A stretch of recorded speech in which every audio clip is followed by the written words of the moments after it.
Hello. I have been recording bands in various spaces for about 30 years, and mostly out of my home for the last 18 years or so. So I specialize in making the best of conditions that are far from ideal. Low budgets, no access to a commercial studio. I usually end up working out of the home. So every once in a while, these bands are just too loud. The neighbors can't take it. We have to figure something else out. Maybe a practice space, maybe someone else's basement. Anyway, I get to hear these bands perform in a lot of different rooms. And I hear a lot of variation in the way that these rooms affect the sound. It affects it a lot. Sometimes it's too bright. Sometimes it's too dark. Sometimes there's too much reverb. I can usually get around that stuff pretty easily with cheap materials like insulation, plywood panels, that sort of deal. But there is one thing that I can never control until now. And that's peaks and nulls in the low frequencies. Consider you have this bass player in this room playing perfectly smooth. Every note's just right on. Then the room comes into play. All of a sudden, some notes are ringing out obnoxiously loud. Some notes are so quiet they just about disappear. That's all just the room interacting with those frequencies. It's a fact of life.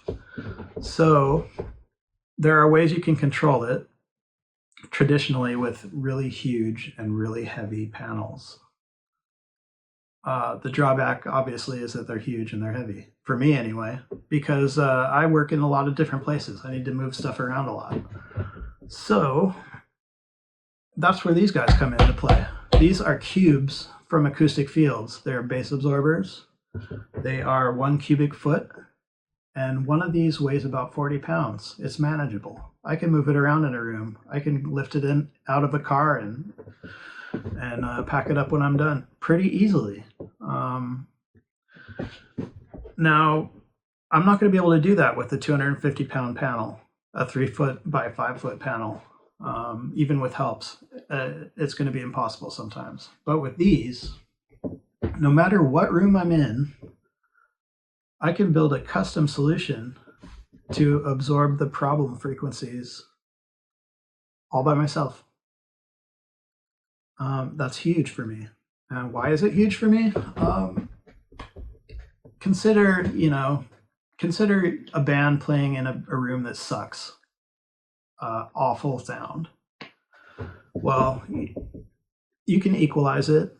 The players can adjust how they're playing. Like this bass player might hear, oh, this note rings out really loud. I'll lighten up on that on that note. Problem with this is you get it sounding as good as it can in that room. And then when you go to play it back in a different room or in a car or on headphones, it sounds awful because there's a lot of variation in these rooms. So if I build a solution out of these blocks that level out that room in the low end as much as I can make that manageable. I can be sure that what I'm hearing in that room is more or less what I'm going to be hearing in other rooms. So I don't have to go out to the car and check a mix, go in and adjust it, go back out to the car and listen again. Everybody that's ever done any DIY recording knows that routine. I can be sure that it's going to be right the first time. And that is so huge for me. So thank you. Thank you for watching this video, and if you liked it, please give us a thumbs up.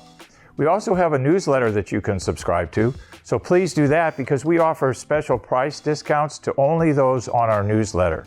And then don't forget about our forum. We have started a forum on our own website where people ask questions, and I usually get a chance every couple of days to look at it. There's an interchange between people on the forum, and we'll give you real answers on a regular basis, so that'll help you. Thank you.